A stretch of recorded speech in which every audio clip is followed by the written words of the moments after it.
नमस्कार। आज मैं कहानी पाठ कर रही हूँ विनीता परमार जी की कहानी मायका का। यह कहानी तलछट की बेटियाँ कहानी संग्रह में शामिल है। विनीता परमार के कहानी संग्रह तलछट की बेटियाँ की कहानियाँ विभिन्न सामाजिक मुद्दों को लेकर लिखी गई हैं। कुछ कहानियाँ तो बिल्कुल नए मुद्दों को लेकर रची गई हैं जिन पर शायद ही लेखन हुआ हो। हिंदी साहित्य की प्रतिष्ठित पत्रिकाओं में इनकी कहानियाँ छपती रही हैं।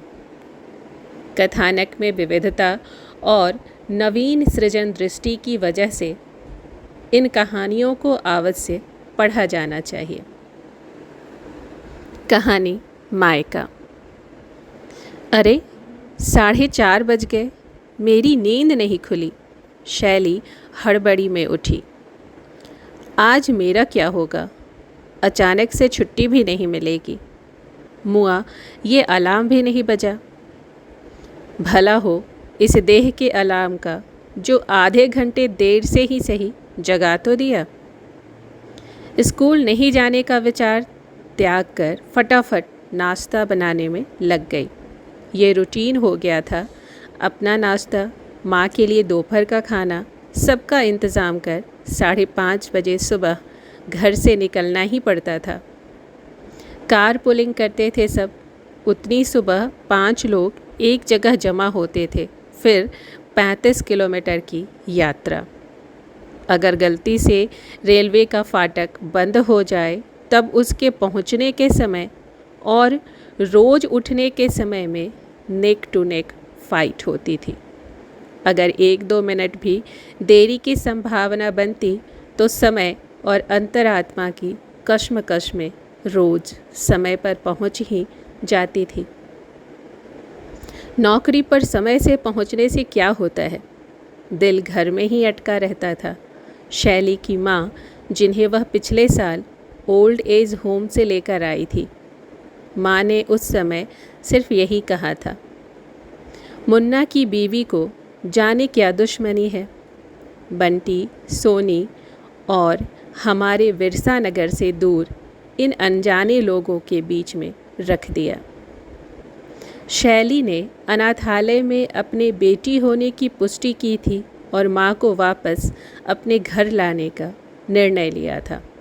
जब शैली माँ को तमाम कागजी कार्रवाइयों के बाद घर ले जाने लगी तब वहाँ की केयरटेकर ने कहा, माँ जी का ख्याल रखिएगा। इन्हें ठीक से कुछ भी याद नहीं रहता। इनकी हर बात में कहीं न कहीं विरसा नगर जरूर होता है। माँ को ले जाते हुए ड्राइविंग सीट पर बैठी शैली सोचने लगी, माँ का बचपन, जवानी सब तो उसी विरसा नगर में गुजरा था। नाना नानी की दुलारी माँ आज कैसी बेबस नज़र आ रही थी। उसी मोहल्ले में मायका और फिर नियति ने ससुराल भी उसी मोहल्ले में बना दिया था। नाना नानी की लाडली को पापा भी बहुत प्यार करते थे। उन्हें अपने बगीचे की क्यारियों के साथ मन लगता था। उनकी चिंता बंटी और सोनी से ज़्यादा उन पौधों से थी। उनकी आंखें बढ़ती लंबाई का स्केल था। माँ कभी उन्हें छोड़ कहीं चली जाती थी तो सारे पौधे उदास हो जाते थे, उनके फूल भी खिलना बंद हो जाते थे। अचानक से पापा के चले जाने के बाद माँ के कंधे पर अब सिर्फ पौधों और क्यारियों की जिम्मेदारी ही नहीं, पूरे घर की जिम्मेदारी थी। जिम्मेदारियों का कंधा भार उठाते उठाते जाने कब झुकने लगा था। जिम्मेदारी पूरी होने के बाद आने वाला आत्मविश्वास जाने कहाँ गायब हो गया था। छोटे भाई मुन्ना के सपनों को पूरा करते करते माँ अपने आप को भूल चुकी थी। उसकी नौकरी, फिर शादी, उसके बच्चों के बीच फंसी माँ को शैली ने भी तो अपने निर्णय से चौंका दिया था। शैली अपनी नौकरी के बाद अपनी माँ के घर से दूर सुदूर शहर के एक कोने में रहती थी। बहती उम्र और बहती नदी वक्त के धार में बहते चले गए। बच्चों को संभालने वाली माँ जाने कब बोझ बन गई और भाई भाभी ने बिना उसे बताए माँ को ओल्ड एज होम पहुँचा दिया। सोचते सोचते शैली अपने घर पहुँच चुकी थी। अब उसको ये चिंता सताने लगी कि मैं भी तो दिन भर का समय माँ को नहीं दे पाऊँगी। नौकरी पर जाने के बाद तो माँ बिल्कुल घर में अकेले रह जाएंगी। बुढ़ापे और खालीपन को भरने के लिए उसने घर पर एक केयर टेकर रखने का फैसला किया।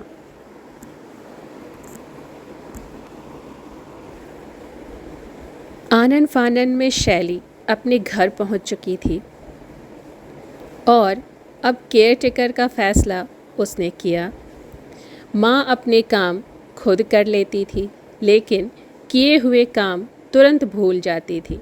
मसलन ब्रश करने के बाद कहती, मुझे मुंह हाथ धोना है, फिर नाश्ता करना है। एक दो बार मुन्ना भैया और उनके बच्चों का नाम लिया था। कुछ दिनों से नाम लेना भी बंद कर चुकी थी।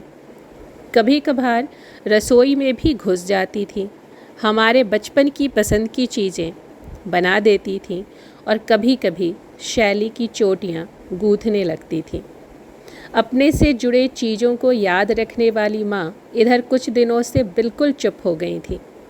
खा लेती थी, फिर सो जाती थी। शैली घर से स्कूल के लिए निकलने से पहले अनीता को एक बार अच्छी तरह समझाती, कौन सी चीज़ कहाँ रखी है, कितने बजे क्या खाना है। अनीता ने अब तक कोई भी शिकायत का मौका नहीं दिया था, मानो पूर्व जन्म में अनीता के ऊपर माँ का कोई कर्ज रहा हो। दोनों की सेवा शैली की माँ के स्वास्थ्य में दिख रही थी। प्रार्थना के समय में कोई अंतर नहीं आया था। हर रविवार शैली माँ को चर्च ले जाती थी। प्रार्थना के बाद माँ फादर से सबकी सलामती की दुआ ज़रूर करती थी। पता नहीं उनकी दुआओं में कौन शामिल होता था। प्रार्थना के शब्दों को तुरंत ही भूल जाने वाली माँ अपनी सलामती की भी दुआ नहीं करती थी। लेकिन इस उम्र में स्लेट की तरह हुए दिमाग का क्या कहा जाए। कुछ भी लिखा जाता खुद ब खुद तुरंत ही मिट जाता। ऐसी कोई स्याही नहीं थी जो कुछ देर के लिए दिमाग पर कोई छाप छोड़ देती। ठंड शुरू हो चुकी थी। पूरे शहर में क्रिसमस की तैयारी जोरों पर थी। हर तरह की दुकानें सजी हुई थीं। तारों, क्रिसमस, केक, चॉकलेट से पटे। शहर में शैली भी अपने बचपन के क्रिसमस में खो गई थी। कैसे माँ और पापा नए कपड़े, केक खरीदते और माँ सुबह सुबह नानी के घर जाती थी। शैली को कभी कभी खूब रोना आता। न माँ उसे अपनी बेटी के रूप में याद रख पाई है, ना ही उन्हें अपना बेटा, पोते पोती कोई याद है।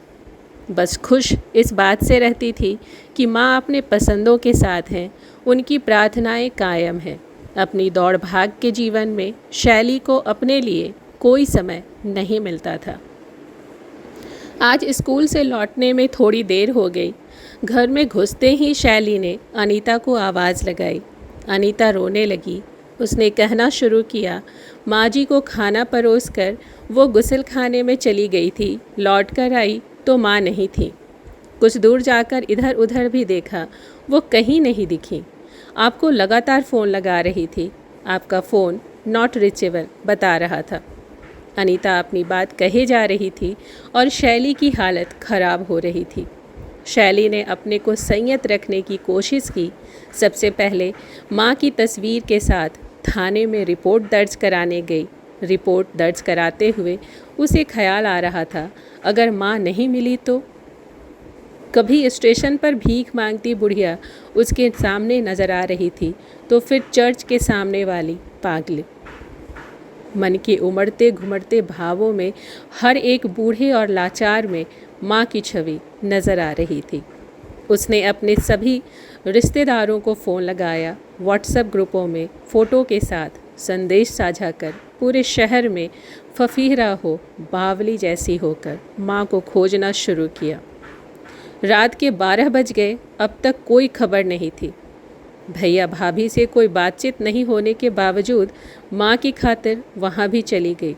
जब माँ वहाँ भी नहीं दिखी तब शैली को कोई आस नहीं रहा। घर लौट चुकी शैली को अब कोई आस नहीं दिख रहा था। कभी लग रहा था सारे लोग उसे दोष देंगे। जब खुद संभाल नहीं सकती तो माँ को ओल्ड एज होम से बाहर लाने की क्या ज़रूरत थी। अपने पर गुस्सा होती शैली के अंदर से आवाज़ आ रही थी, माँ सब कुछ भूल चुकी हैं या भूल जाती हैं, लेकिन मन के कोने में कोई तो जगह होगी जहाँ माँ का दिल अटका होगा। इस ख्याल में डूबी शैली डरते डरते दूसरे दिन सुबह सुबह नानी के घर के पास गई। ननिहाल के किसी व्यक्ति से कोई संबंध नहीं था, लेकिन मन की तसल्ली के लिए जब वहाँ घर के बाहर भीड़ देखकर भाग कर गई तो देखा माँ बैठी हुई हैं और सब लोग एक दूसरे को दिखा दिखा कर बोल रहे थे, मुझे पहचानती हो?